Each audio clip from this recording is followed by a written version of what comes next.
So far, as you look at the desktop, for those of you who've had a chance to play with Tina TI, this looks very similar to Tina TI, and in many respects is very similar, but in a number of respects, it's quite a bit more robust. And let's show you how we go build in this particular environment. So I'm going to hit plus a few times. All right, let me go ahead and drag a component. So here's let me open up resistors.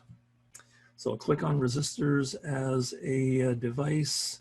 Let me bring this into view, and I want a resistor, so I click OK and place a resistor. And then hit OK and place another resistor. And hit OK and place one more resistor somewhere, doesn't matter. All right, and I'm done with this particular box. Let me go to sources.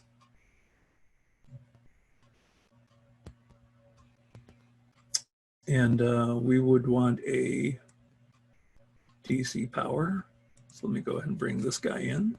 So have your calculators ready, because we're going to be playing with this and verify some things. Where's my voltage source? Did not appear. Hit here and OK. So we'll have a voltage source. And I would also like to have a ground. So let's do a ground and hit OK. And let's go ahead and place a ground. All right. So if we go ahead and do this, I'm going to take this particular fellow and Control R, stop, deselect, select. Control R will rotate, Control R will rotate, and I'm going to place it like here. This one here, Control R rotates it 90 degrees. I will go ahead and place this guy here. I'll take this guy. Control R, rotate this. Control R, rotate this guy. And place this guy out here. Take this guy, place this guy out here. So far, everything looks very similar. And if I want to go and do some connections, okay, this is nice and large. This is great. You can see this a little better. And when you go to make connections, the mouse is normally an arrowhead. And if I go to put my mouse on the tip of a resistor, I come up, make a connection, and then I grab this wire, pull it up a little bit, give me some space, because it'll grab the shortest distance between components and make the connection. So I will now come to the top of R2, come up and over and click. Give it a moment. We should see a node and we should see a wire. We come up and over, and there we go. And if I come over here, this is really short, so let me make this a little bit more this way. And I can come over here.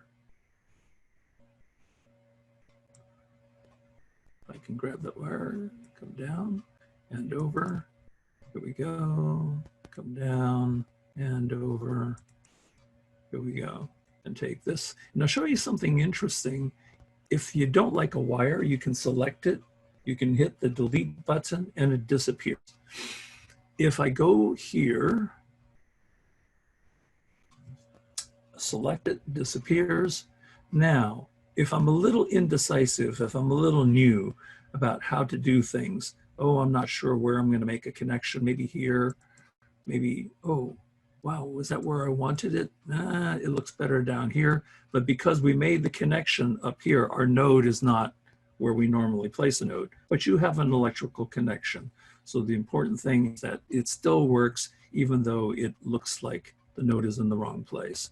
So if I come over here and I do this and I place this here, it's, oh, it's kind of not as pretty as if I was at the directly underneath the 12-volt source, but do I still have a connection? Yes. If I want to make it pretty, if I want to get rid of this wire and it looks a little awkward, I simply select it, hit my delete key, and it goes away. So come back up to the bottom of R1, come over here, make the connection. I can put my ground anywhere. Let's go ahead and put the ground over here. Deselect and come up and boom. Okay. And so what type of a circuit do we have here? R1, R2, and R3 have what relationship to each other? They appear to be in parallel, yes? So here, let me give you something to think about. I'm going to double click this guy as I would in Tina. So far this is working identical to Tina. And I've double clicked it, so I'm going to change the ohmic value. And the ohmic value of this particular guy, I'm going to make 25 kilo, boom, and hit enter. So it will be 25 kilo. And this particular guy over here is going to be 50 kilo, enter. And this last guy over here is going to be 50 kilo also. All right. And there we have a nice set of resistors, 25 kilo for R1, 50 kilo R2, 50 kilo for R3. Without using your calculator, can you tell me what the R total is? Who can tell me what the R total is without using the calculator? There's a shortcut method that you can do this with. You don't need your calculator. The only calculator you need is what Mom and Papa gave you between your ears. Who remembers how to do this? There was a shortcut. I introduced you to a couple of shortcuts. One shortcut for a pair of resistors would be product over sum, okay? There was another shortcut that I introduced you to for parallel circuits, and that would have been if you have multiple identical value resistors, and this is part of your homework set. Part of your homework set had multiple identical value resistors in parallel. What was the shortcut?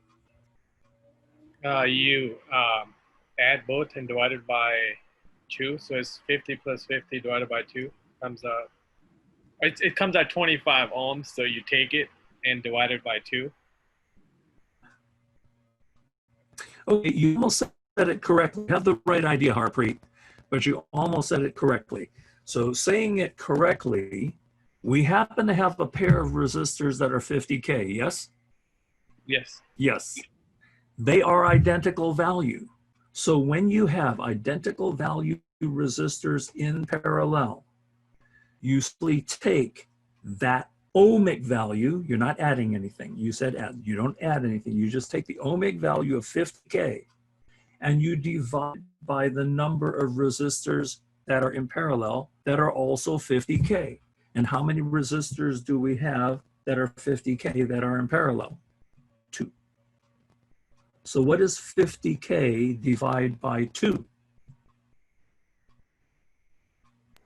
25. 25 what? Apples, oranges? Kilo ohms. Ah, there you go. Now you're speaking tech. So the 3 resistors simplify. The 3 resistors simplify and become a new arrangement like this. They become so R2 parallel with R3. All right, so what it is that you have is this. You go from 3 resistors to this. Can everybody see my little insert? I don't, yeah. The 2 resistors on the far right-hand side become a single equivalent resistance, and they become a single equivalent resistance of 25K ohms. So the 250Ks have become 25K.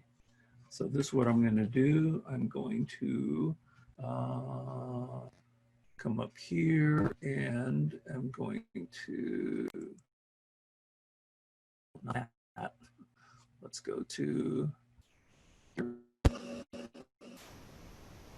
and video, I'm going to go to here.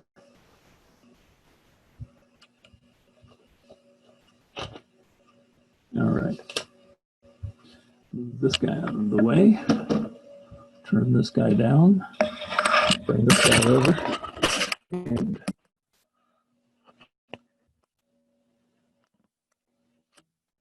there. This is what it has become. Let me go ahead and stop the share for a moment. All right. And let's go to speaker view. All right. So the two 50Ks, because they were identical, you just simply take the 50K and divide by the number that are 50K, which was 2. So those two combined give you a single 5K. But now you have a 25K, which was what we call REQ1.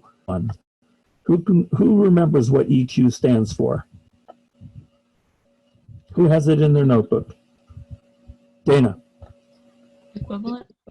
Equivalent. Okay, equivalent.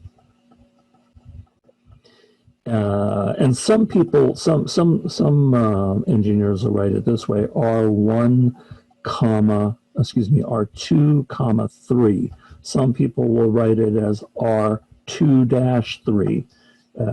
But it gets to be really tedious if you have a lot of numbers, because if you have a lot of resistors that come together. So it's just easier to say equivalent number 1 or equivalent number 2.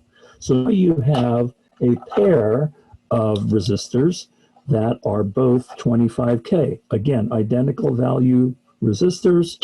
What do? You simply take the 25K, divide by 2, and you end up with 12.5 kilo ohms is equal to RT. Is everybody okay with that? So far, so good? Okay. So your job in the next few seconds is to calculate the current in each of these 3 branches using current divider formula. Go.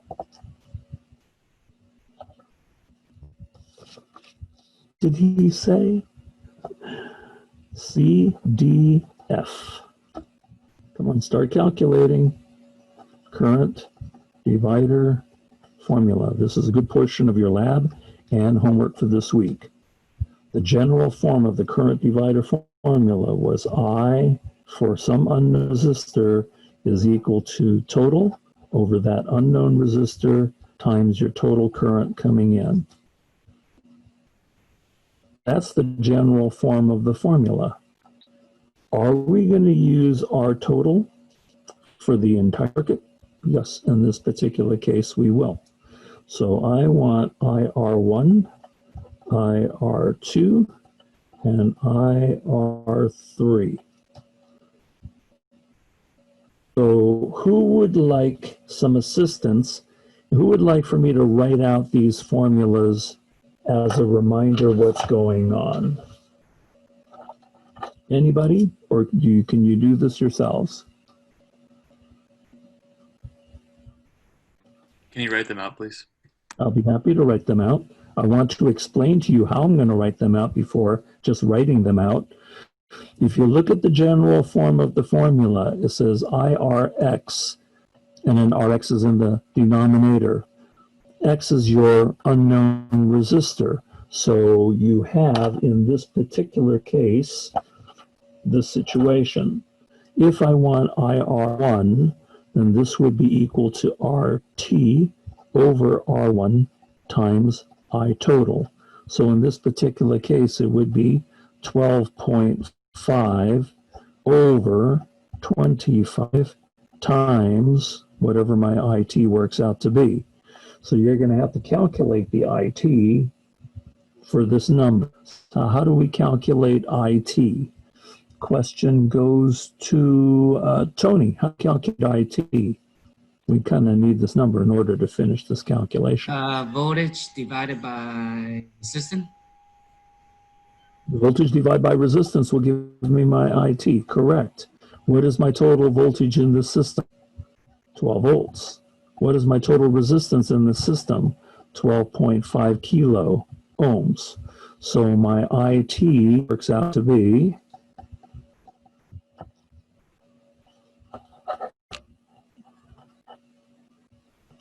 divide by 12.5 960 milliamp. would be, you want to check that engineering again, my friend? Is it 960 milliamps? It's nanoamps. You want to check if it's nanoamps?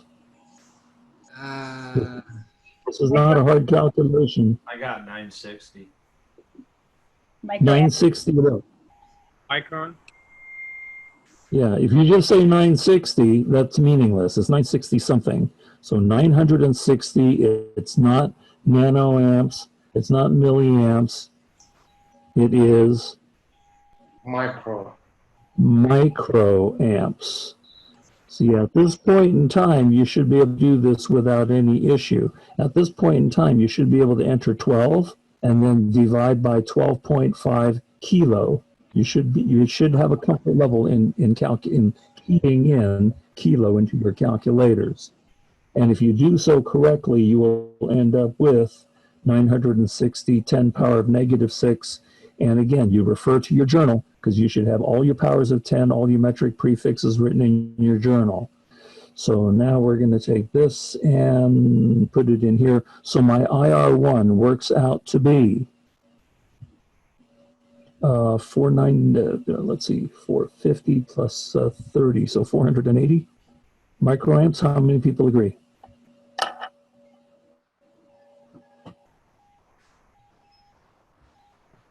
Yes. Yes.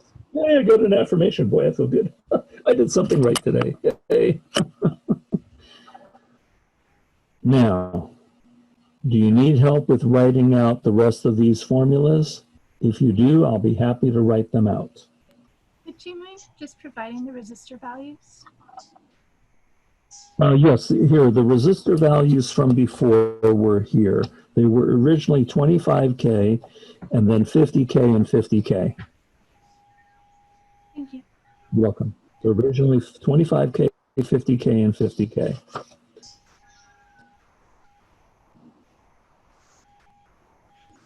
So from IR2 would be calculated as R total over R2 times I total. In this case is 12.5 over 50 times I total of 960 microamps. That works out to be 240 microamps. Is that right? Yes. That's what I got. I have a question. Yes. So I see that you just wrote out 2.5 over 50. Is that 2.5 kilo ohms? You know, that's a really good question, Jess, and a lot of students ask this question at this point in time. That is 12.5 kilo ohms over 50 kilo ohms. You are absolutely correct. But why did I not take the time to write them out is because if I have kilo numerator and I have kilo in the denominator, they cancel each other out anyway. So since I know they're kilos for both numerator and denominator, I chose not to take the time to write them out, only to cross them off in the cancellation process. So yes, it is 12.5 kilo ohms over 50 kilo ohms, but you don't have to write that down. Did that answer your question, Jess? Yeah, thank you. I just forgot that it was also 50 kilo ohms, so I was thinking that it wasn't getting crossed out. That's a perfectly good question. Good to double check this guy because you know I'm dyslexic. I miss things every once in a while, so yeah, I don't mind being asked. So so are we okay with 240 microamps and calculate a result for IR2? And if you are, if we are, then this is also 240 microamps. Why don't I have to make this calculation for the third one? Because the third one is also 50 kilo ohms. Now, how do I know these guys are right? If I add these guys up, do they add up to be the 960 microamps for the I total? The answer is yes. So just for a quick review of current life, it's all over your homework this weekend. It's part of your lab. It's also part of your worksheets. So good practice. Any questions about current divider? Yeah, sorry. Could you repeat the part before, like you said, the worksheet? You kind of broke up for me there. What about the worksheet? Like the part you said before, it kind of was, I couldn't hear you that well.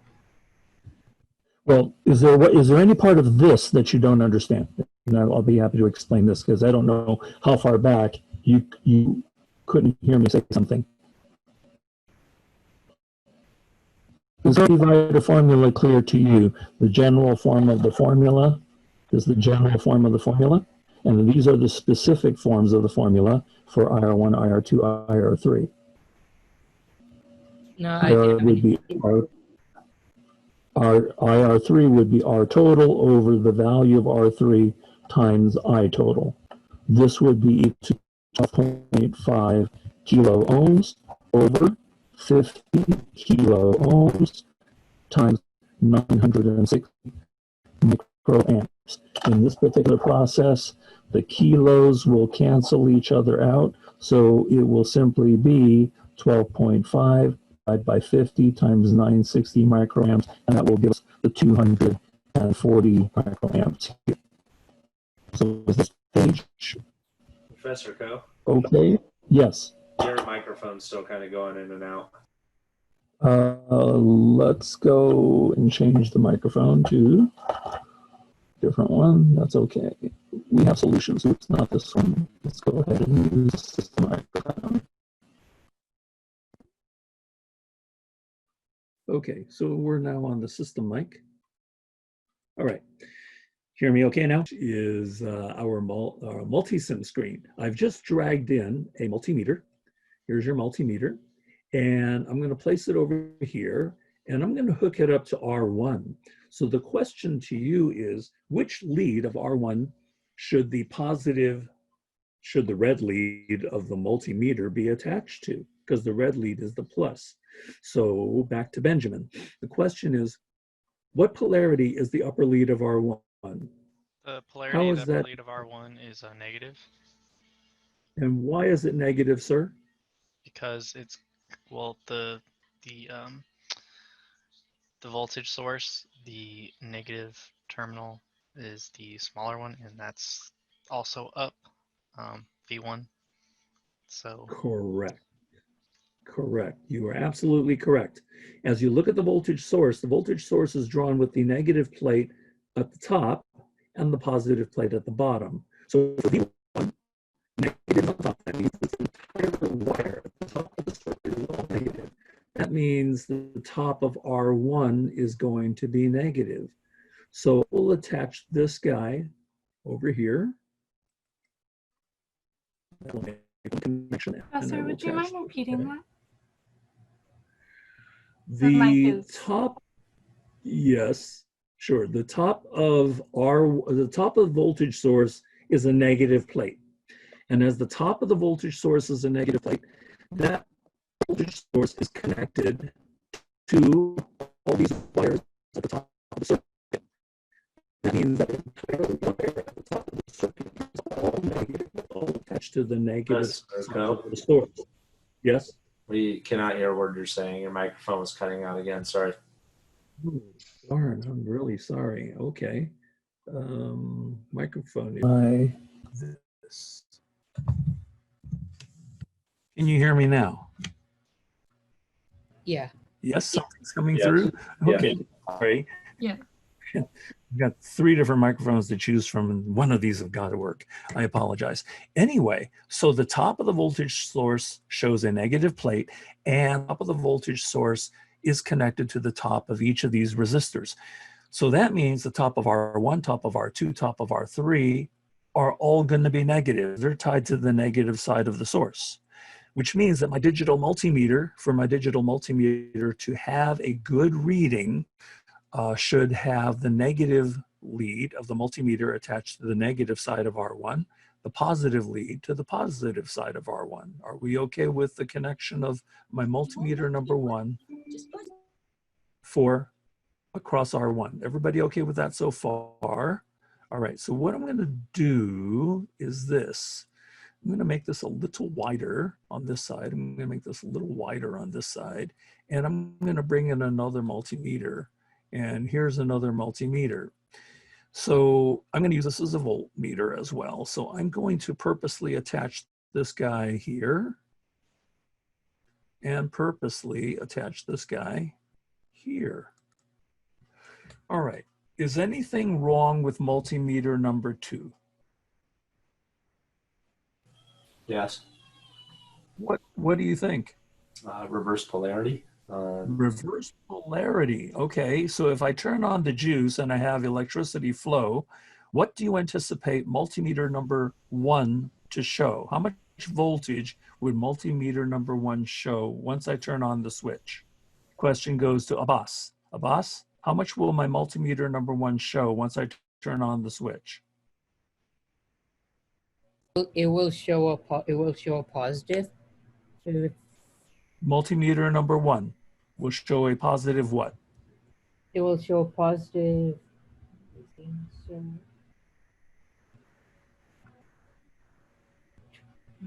I'm using it as a voltmeter. 12 volts. Okay, so multimeter number 2, Frank Sepulveda, what will multimeter number show? I turn on the circuit.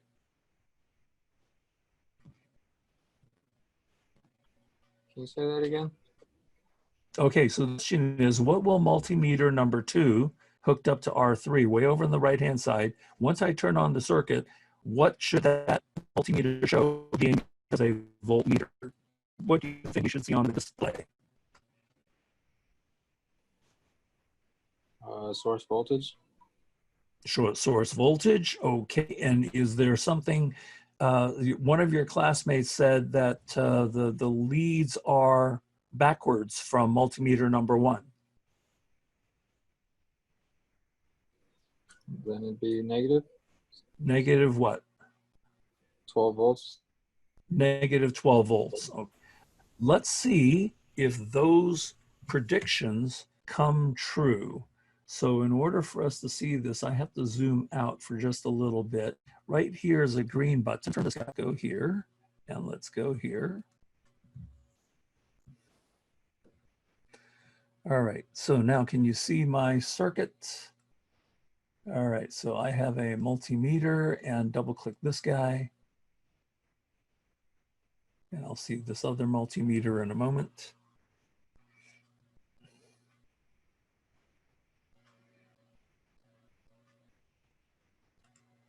There's the other multimeter.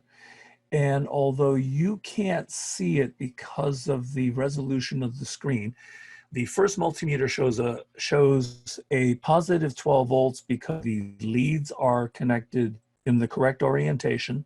The second multimeter, because the leads are hooked up in reverse configuration, is showing a negative sign in front of 12 volts. Okay, so if we did this in TINA, you would be able to see not quite the same thing. TINA will give you a complete analysis, DC analysis table with many, many values.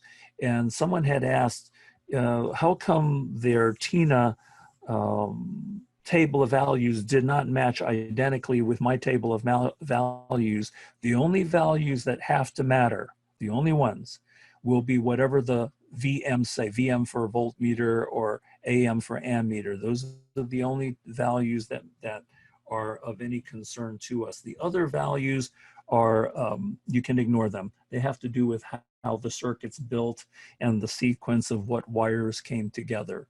So this is Multisim. There is a wealth of things that we're able to do in Multisim that we're not able to do. No, I don't need to save this guy. That we're not able to do in TINA once we get into AC. Now I'll show you more of Multisim once we get into AC. So that being said, let's come back to here. If anybody can find Multisim from National Instruments that is free to the students beyond even 3 months. It doesn't have to be 6 months. That would be absolutely fantastic. So look for that bonus points for the first person who can give me a link that will work for everybody. Any questions about what those bonus points are? Do you mind repeating that? Okay, so bonus points, I put a link in the chat box. Is the link still in the chat box? I hope it is. No, it clicked off. I will go ahead and get us that link back. Okay, so here and Control C, and I will put that link back in the chat box. Come on, mouse. And paste and enter. All right, so this is the link for National Instruments Multisim. National Instruments made the news last week. They just spent $350 million acquiring a small company. So National Instruments is huge. If they can spend $350 million buying a little company, this is a huge, huge company. It's an engineering company, and they make a lot of instrumentation machines for the engineering industry. They happen to have Multisim, which I've used for in various incarnations for over 20 years. And it is the best, most robust system that is out there. Tina TI is because it's free, but it doesn't have the same degree of tools that we're going to be needing for other things. So I want to throw this out there. So that some of you have already installed Tina TI. I'm really happy to see that more than half of you have already installed Tina TI, that you're getting your feet wet with using an electronic circuit simulator software to do some more advanced things where you can measure current safely. And Multisim from National Instruments is just more robust. Okay, cool. Someone had asked me, how are we going to look at your binders and your journals, your notebooks and such? And so I'm going to add that as an assignment task for you to show pictures that you're going to upload of various pages of your constructed notebooks and binders. So you should have plenty of time now to have repurposed the binder somewhere in your household. Repurpose the binder, so start putting your work into it. Put dividers into it. So we will be looking at that. That is a high point item before the end of this semester. So there will be an assignment for you to upload pictures showing your various pages and dividers for your binder. For your journal, the same thing will apply for your journal.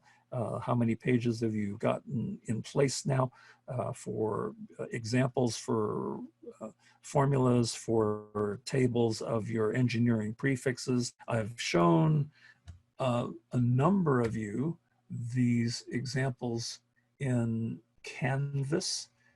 So in Canvas, you will be able to see this back in week 1 PowerPoint. So look at week 1 PowerPoint. There's a number of sample pages that are crafted for you. Now, anybody would like to volunteer what their journal/notebook looks like right now for bonus points? First three people get bonus if you want to show it to us now. Hi. Oh, Kirsten's one. Who else? Need to? Anybody else want to volunteer? Show me their journal/notebook. Well, you need to unmute your microphone and call it out to me. So. Yeah, I got it. For free. So I saw Jess, and I heard somebody else. Harpreet. Harpreet. Here's Okay. This Carlos professor, I'll do it too if still available. Well, let's see. I called for 3, but yeah, because of so hold on. Let me find Harpreet. Harpreet number 3. Carlos will be 4. Okay, so it'll be. I asked for 3, but we'll go for 4. All right. So starting with Kirsten, unmute your. I will go ahead. Yes, we'll give you the primary screen. Oh God. And so it's just show it. Just hold up your notebook. I will. What am I showing? Flip through the, I can't talk without taking over the screen. So flip through the first few pages of your note. Well, the first 2 pages are contents, so I just kind of left that blank. But then I have like notes, and then that wheel with all the like equations and stuff, and Khan Academy notes. Nice. And then some homework. Oh, great. Wonderful. And it's okay to do, because whatever you handwrite in your notebook is what you can use for future quizzes and tests. It's not uncommon for my students to actually write their homework in there because it shows their work. And if mistakes were made, then everybody should have a handy dandy red pen. Handy dandy red pen to make corrections on their own homework in your papers. All right, so good bonus points there. Just you're next. Go ahead and choose yours. I'll give you. So my notebook is a lot of just copying down from like Khan Academy and the other website that we're learning from, as well as like just tables for what I think I cannot remember. Also, I have the symbols for the schematic diagram. And then I have like a blank page here, and this, which is I'm hoping to fill up with equations so that all my formulas are in the same place. So you can see I've got 3 different formulas on there right now. And then as we go on, there'll be another week of like the homework from online. So I'm trying to keep all of the notes together in one place as we go along from the modules. And here's the Wheel of Law. So Nice. Very nice. Very nice, Jess. Thank you for sharing. That's fabulous. And then Harpreet, you have one as well? Unmute your microphone, my friend. I got most of the notes from the lecture. That's some tables with the values. And I got some formulas written down and the resistors, the color resistors, all the values. Nice. And most of the other notes from the lectures. Very nice. Very, very nice. Very nice. Okay, fantastic. And Carlos, you'd be the one that snuck in under the wire. So show us your notebook.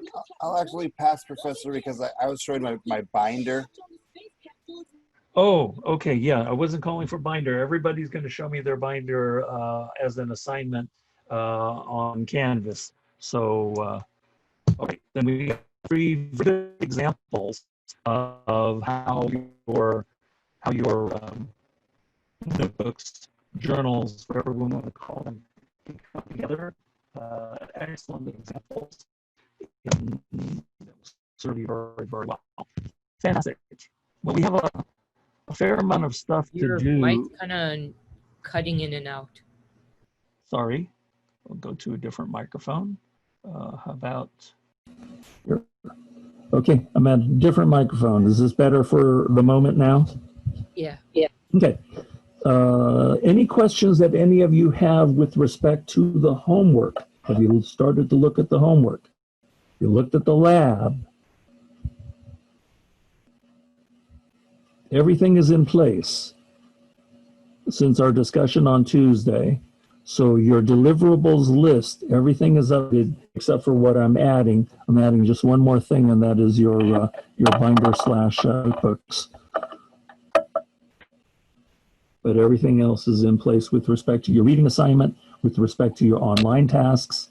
I would encourage you all to definitely look at your grades because everything is updated except for, I think, Circuit H. I think Circuit H is the one that I haven't finished yet, but everything else up to Circuit H has already been reviewed and grades earned or not earned have been placed. Take a look at your scores too. If for whatever reason you're scoring less than maximum, I make notes.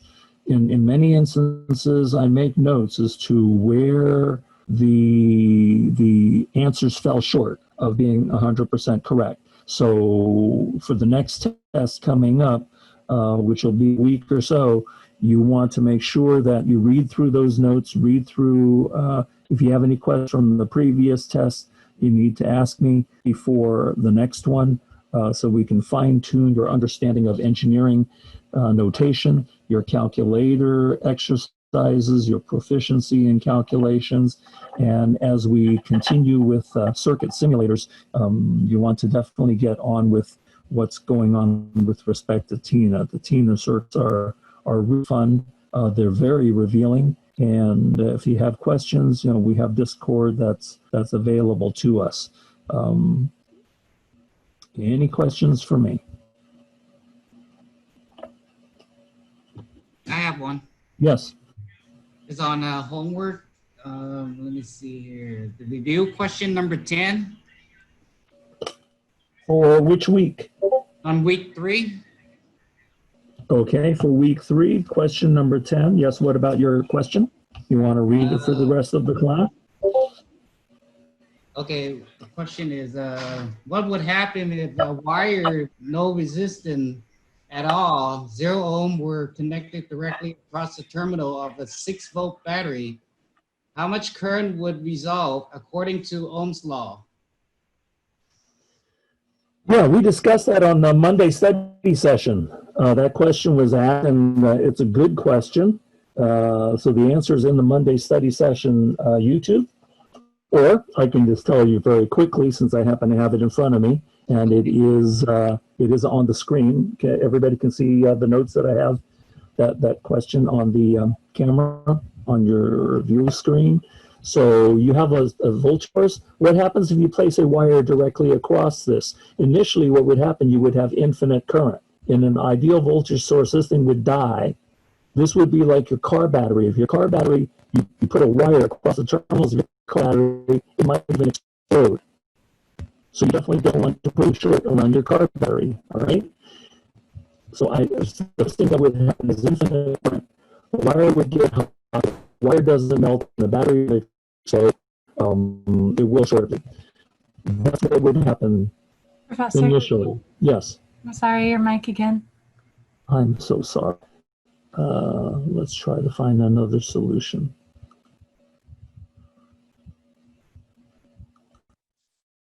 Okay, I'm going to take off this microphone. So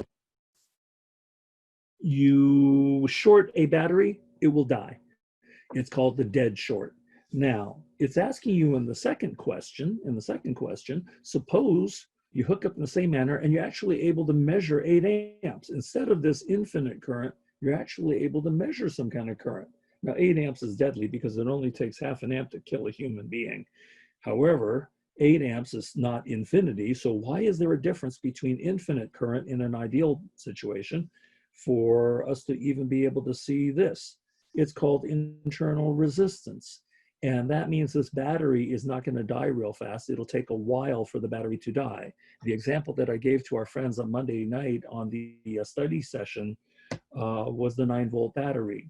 And you know this from your own experience. And if you don't know, put this in your pocket with a pocket full of change. And all of a sudden, you will feel something very hot in your pocket.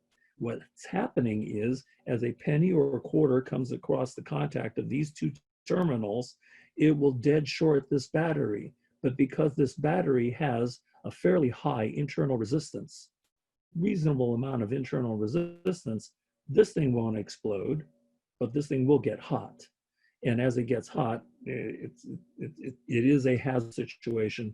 But since it is getting hot and it's not blowing up right away, the internal resistance will allow us to be able to see some current that goes from one terminal to the other. So that would be the reason why your calculated values of infinite current don't match with the 8 amps of current here, is because in the real world, some batteries have more internal resistance than others. This happens, they have a lot of internal resistance, Your car battery does not. Does this answer your question? Yes, thank you. You're very welcome. Very, very welcome. And I commend the people who put their time and effort into the study group. It is a wonderful resource for you all to bounce questions and ideas off of each other. There is one other thing I do want to say to you regarding the build of your circuit, and that is this guy right here. The build of this particular circuit, there is a caution, and the caution is this. When you go to build circuit I, you are asked to place 5 volts across 3 resistors going to ground. And as you place 5 volts across this, the amount of current that goes through each one, the amount of current that happens to go through the 100 ohm, resistor is so hot. If you happen to put your finger near it, you will feel it very hot. That wire will be very hot. We are running, this is a 1/4 watt resistor, meaning this is rated to safely run 250 milliwatts without a problem. Under normal circumstances, the way the circuit is built, it is running at 225 milliamps. 225 milliamps is very close to 250 milliamps. 250 milliwatts is the rated maximum for this, and the amount of current running through this will have this dissipate about 225. So it will be hot, so be very careful. Turn off the power supply when you're not measuring. When you are measuring, turn on the power supply, okay? So power supply on. You turn on the power supply only when you're measuring. So here's this guy hooked up. When you're not measuring, turn it off. When you are measuring for currents and voltages, then and only then do you turn it on, okay? When you're measuring for resistances, I have a very specific reminder for you that the power supply should not even be connected onto the board. Just having the power supply connected onto the board will affect your R total measurements and your individual measurements. So this guy should not even be on the board when you are measuring for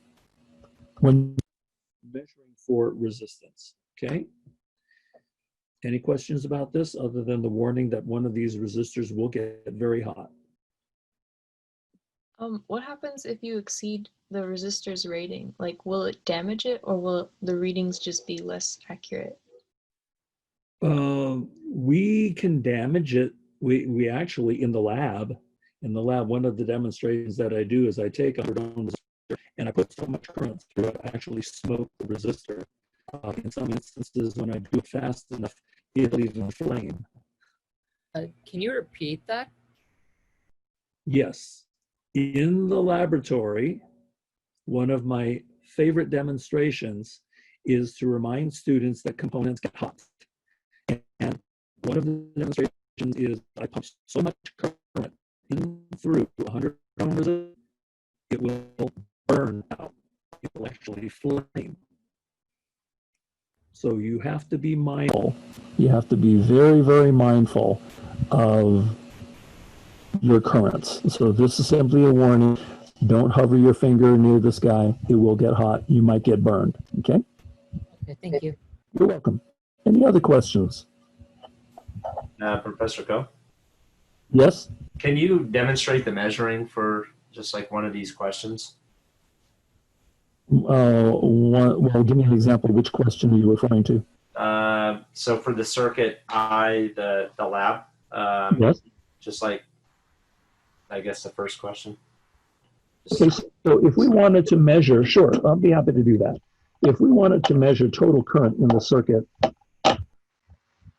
here's the circuit, and it is a parallel of 3. My top connection point is my red rail. My bottom connection point is made up of a series of jumpers down to a single jumper to the blue rail. But I have parallel. So if I wanted to measure current, total current, I have one point in the circuit that's really, okay, I have one point in this circuit